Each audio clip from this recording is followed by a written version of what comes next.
Hello students, welcome to my channel sunshine math classes. आज हम इस वीडियो में एक्सरसाइज 3.1 स्टार्ट करेंगे। अब first question is Aftab tales his daughter 7 years ago I was 7 times as old as you were then. Also 3 years from now I shall be 3 times as old as you will be. Represent this situation algebraically and graphically. तो हमें ये जो situation दी गई है उसको algebraically और graphically दोनों तरह से रिप्रेजेंट करना है। तो पहले हम लेट कर लेंगे कि लेट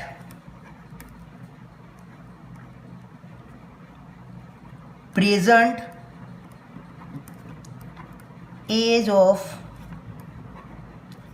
आफ्ताब, तो कितनी मान लेंगे x year. Therefore present age of his daughter, तो उसके डॉटर की एज क्या मान लेंगे, y मान लेंगे। ओके, अब हम क्या बोला गया है क्वेश्चन के अंदर कि 7 years ago, 7 years ago, 7 year ago age of Aftab. तो 7 years अगो आफ्ताब की एज कितनी होगी। सपोज उसकी प्रेजेंट एज कितनी हमने यहाँ पे लेट कर दी x है, तो x माइनस 7 साल पहले, तो 7 years पहले उसकी एज कितनी होगी। ओके, तो x माइनस 7 years हो जाएगी। x में से प्रेजेंट एज में से क्या हो जाएगा, जो भी एज है वो माइनस कर देना है, जितने भी साल है प्रेजेंट एज में से, तो x माइनस 7 years हो जाएगी। तो age of, therefore age of his daughter, तो उसकी डॉटर की एज कितनी होगी, y माइनस 7, क्योंकि प्रेजेंट एज उसकी डॉटर की y है, तो y में से 7 क्या हो जाएगा, माइनस हो जाएगा, तो y माइनस 7 years। अब हमें क्या बोला गया है कि 7 years ago I was 7 times as old as you. अब तब ऐसा बोल रहा है कि मेरी जो एज 7 years अगो थी वो उसकी डॉटर से कितनी है, 7 times ज़्यादा है। कितनी है, 7 times ज़्यादा है। अब इसका सॉल्यूशन ला देंगे, x माइनस 7y माइनस 7 जा 49 और plus minus minus. Therefore x यहाँ पे ये क्या हो गया, माइनस हो गया, ये माइनस 7 है, यहाँ से ये माइनस 49 था, तो यहाँ पे क्या हो जाएगा, प्लस इज इक्वल टू 0। हमने ये दोनों की दोनों वैल्यू क्या कर दी, इक्वल टू के इस साइड पे ले ली, तो ये प्लस था तो ये माइनस हो गया, और ये माइनस था तो प्लस हो गया। देयरफॉर x माइनस 7y, और ये 49 में से 7 चला जाएगा तो कितना बचेगा, प्लस 42 इज इक्वल टू 0। तो ये हमारा क्या हो गया, फर्स्ट इक्वेशन आ गया। ओके, उसी तरह से आगे क्या बोला है, 3 years from now, 3 years from now. From now का मतलब होता है आफ्टर, 3 years आफ्टर। तो एज ऑफ 3 years बाद आफ्ताब की एज कितनी होगी, तो age of Aftab, present age उसकी कितनी है, x ईयर है, तो उसके अंदर क्या हो जाएगा, प्लस हो गया। 3 साल के बाद बोला है, मतलब प्लस करना पड़ेगा, तो 3 years उसके अंदर क्या हो जाएगा, ऐड हो जाएंगे, तो आफ्ताब की एज कितनी हो जाएगी, x plus 3। Therefore age of his daughter कितनी हो जाएगी, y प्लस 3 years।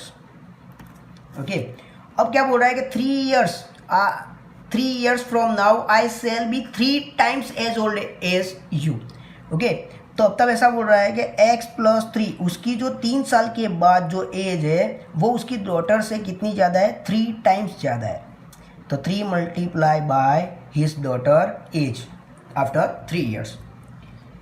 ओके, तो ये क्या हो जाएगा, x प्लस 3, इसका सॉल्यूशन आएगा तो 3y प्लस 9 हो जाएगा। तो x प्लस, यहाँ पे ये 3y प्लस में है, तो यहाँ पे क्या हो जाएगा, माइनस हो जाएगा, और यहाँ पे ये +3 है तो ये +9 था, यहाँ पे क्या हो जाएगा -9 हो जाएगा।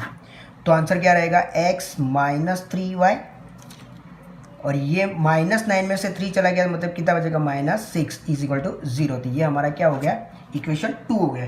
तो ये हमारी फर्स्ट जो रिप्रेजेंट करना था अलजेब्रिकली वो खत्म हो चुका है। दूसरा हमें क्या रिप्रेजेंट करने का बोला है, ग्राफिकली रिप्रेजेंट करना बोला है। तो अब ग्राफिकली किस तरह से करेंगे, तो हमारे पास दो इक्वेशन आ गए। तो फर्स्ट इक्वेशन हमारा क्या है, x माइनस 7y प्लस 42 है, और सेकंड इक्वेशन हमारा क्या है, second equation x minus 3y minus 6 is equal to 0। तो यहाँ पे हमारे पास दो इक्वेशन थे, x minus 7y plus 42 is equal to 0 और x minus 3y minus 6 is equal to 0। तो अब हम क्या करेंगे, फर्स्ट इक्वेशन लेंगे, उसके कुछ सॉल्यूशन फाइंड आउट करेंगे, उसको ग्राफ पे प्लॉट कर देंगे। सेकंड इक्वेशन लेंगे, उसके सॉल्यूशन फाइंड आउट करेंगे और ग्राफ के ऊपर प्लॉट कर देंगे। तो ये हमारा क्या होगा, ग्राफिकली रिप्रेजेंट हो जाएगा। तो यहाँ पे x इज इक्वल टू क्या लिख सकता हूँ मैं, तो ये प्लस था 42, तो यहाँ पे माइनस हो गया, ये माइनस था तो यहाँ पे क्या हो जाएगा, प्लस हो गया। तो अब हम क्या करेंगे, वैल्यू फाइंड आउट कर लेंगे। तो यहाँ पे x है और y है। अब y की वैल्यू में क्या पुट करूँगा, तो मुझे x की वैल्यू मिलेगी। सपोज मैं y की वैल्यू 6 पुट कर रहा हूँ, तो x is equal to -42 plus 7, और y की जगह पे मैंने क्या पुट कर दिया, 6। तो -42 प्लस 7 6 42, तो -42 प्लस 42, तो हमारा आंसर क्या रहेगा, 0 रहेगा। तो ये आंसर हमारा क्या मिल गया, 0 मिल गया। उसी तरह से सेकंड वैल्यू पुट करते हैं। सपोज यहाँ पे मैं 5 ले लेता हूँ, तो x is equal to -42 plus 7, यहाँ पे कितना मल्टीप्लाई में हो गया, 5। तो -42 प्लस 7 5 35। तो -42 में से 35 माइनस हो जाएगा तो कितना बचेगा, -7। तो यहाँ पे कितना आ जाएगा, -7। उसी तरह से एक और वैल्यू ले लेते हैं। सपोज यहाँ पे y की वैल्यू में 7 ले लेता हूँ, तो x is equal to -42 plus 7 multiply by y की जगह पर क्या आ जाएगा, 7। तो -42 प्लस 49, तो यहाँ पे -42 में से 49 बात कर माइनस कर देंगे तो क्या कर हो जाएगा हमारा, +7 हो जाएगा। तो यहाँ पे क्या हो गया, +7। तो ये हमारा 7 आंसर आ गया। तो मैं फर्स्ट इक्वेशन के सॉल्यूशन मिल गए। उसी तरह से हम क्या कर लेंगे, सेकंड के भी फाइंड आउट कर लेते हैं। तो x इज इक्वल टू क्या लिख पाऊंगा मैं, यहाँ पे किसी की भी वैल्यू आप फाइंड आउट कर सकते हो, x भी ले सकते हो, y भी ले सकते हो। तो मैंने यहाँ पे क्या ले लिया, x ले लिया। तो x की वैल्यू क्या हो जाएगी, ये माइनस था तो यहाँ पे प्लस हो गया, ये भी माइनस था तो यहाँ पे क्या हो गया, प्लस हो गया। तो यहाँ पे वैल्यू फाइंड आउट कर लेते हैं।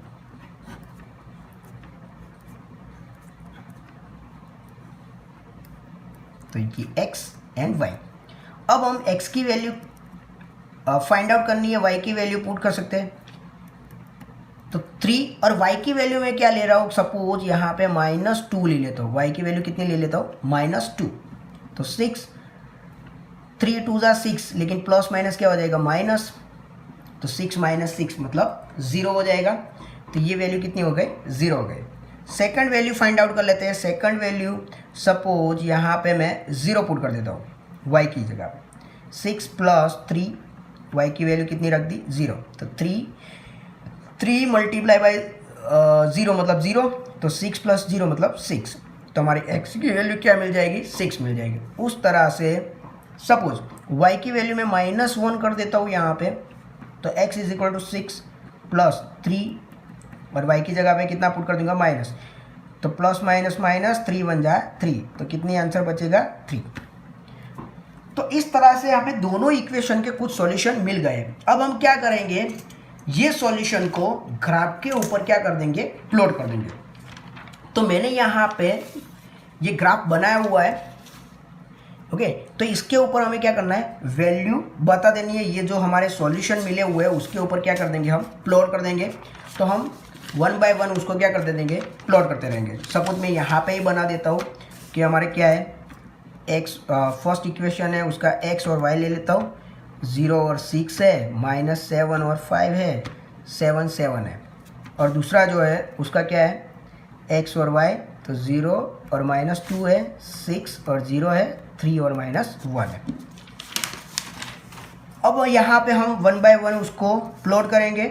सपोज यहाँ पे फर्स्ट इक्वेशन है, उसके पहले हम फाइंड आउट पहले प्लॉट कर देते हैं सॉल्यूशन। तो x की वैल्यू 0 है और y की वैल्यू 6 है, तो x की वैल्यू सपोज ये 0 हो गई, ओके, और y की वैल्यू कितनी है 6 है, तो हमारा पॉइंट कहाँ पे आएगा, यहाँ पे आएगा, ओके। तो y एक्सिस पे वो पॉइंट रहेगा।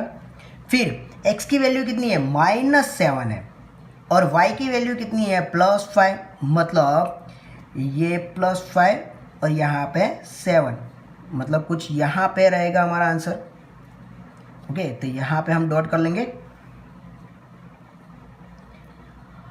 थर्ड वैल्यू हमें 7 7, तो x भी 7 y भी 7, मतलब ये वैल्यू हमारी कहाँ तक आएगी, यहाँ तक आ जाएगी,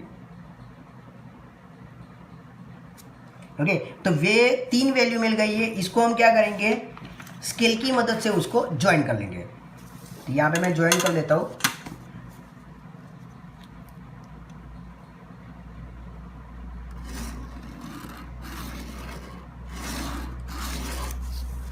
ओके, अब वहाँ पे जो हमें ग्राफ मिला हुआ है वो भी लिख सकते हैं कि सपोज यहाँ पे हमें कौन सी लाइन मिली थी, तो x -7y = -42, जैसे हमने यहाँ पे फाइंड आउट किया हुआ है।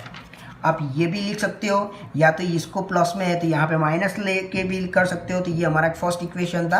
तो इस तरह से हम यहाँ पे बता देंगे कि ये जो लाइन मिल रही है वो हमारी कौन सी लाइन थी। तो ये एक लीनियर इक्वेशन है, लीनियर इक्वेशन इन 2 वेरिएबल है। इसका मतलब ये हुआ कि एक लाइन भी बोल सकते हैं इसको, क्योंकि इसकी मदद से हमें क्या मिल रहा है, एक लाइन मिल रही है, ओके। तो यहाँ पे हम इस तरह से लिख पाएंगे। तो यहाँ पे हम इस तरह से रिप्रेजेंट इसको कर सकते हैं। तो फर्स्ट हमारा रिप्रेजेंट हो गया, उसी तरह से हम सेकंड का भी रिप्रेजेंट कर देते हैं। तो x की वैल्यू 0 है, तो x की वैल्यू 0 हो गई और y की वैल्यू -2 है, मतलब यहाँ पे रहेगा पॉइंट, ओके। देन x की वैल्यू 6 है और y की वैल्यू कितनी है 0 है, इसका मतलब यहाँ पे रहेगा, ओके। उसी तरह से x की वैल्यू 3 है और y की वैल्यू कितनी है -1, तो कुछ यहाँ पे रहेगा, यहाँ से, ओके। तो इस तरह से हमारे 3 पॉइंट मिल जाएंगे। वापस से स्केल की मदद से इसको बता देंगे, अच्छी तरह से लाइन ड्रॉ कर देंगे उसमें से पास होती हुई, ओके। ये डॉट थोड़ा अच्छी तरह से कर लेना, क्योंकि 1 का डॉट थोड़ा यहाँ पे आएगा। तो ये दूसरी एक लाइन मिल गई, उसको भी हम लिख सकते हैं। हमारा ये इक्वेशन कौन सा था, हमारा ये इक्वेशन ये था x - 3y - 6, तो हम क्या लिख देंगे, वो लिख देंगे। तो x - 3y - 6 लिखो, या इक्वल टू प्लस में 6 कर दो, तो ये हमारी ये लाइन मिल जाएगी। तो इस तरह से हम पहले हमने क्या किया, एलजेब्रिकली उसको रिप्रेजेंट किया, उसके बाद इसके सॉल्यूशन फाइंड आउट किए और उसके बाद इसके ऊपर क्या कर दिया, रिप्रेजेंट कर दिया। तो पहले हमने क्या बोला था, एलजेब्रिकली बोला था, तो इस तरह से हमने एलजेब्रिकली कर दिया। उसके बाद हमने क्या कर दिया, इक्वेशन की मदद से हमने इस तरह से सॉल्यूशन फाइंड आउट किए और सॉल्यूशन फाइंड आउट करने के बाद हमारा क्या मिल गया, इस तरह से हमने क्या कर दिया, ग्राफ के ऊपर इसको रिप्रेजेंट भी कर दिया। आई होप कि ये पूरा क्वेश्चन आपको समझ में आ गया होगा। Thank you.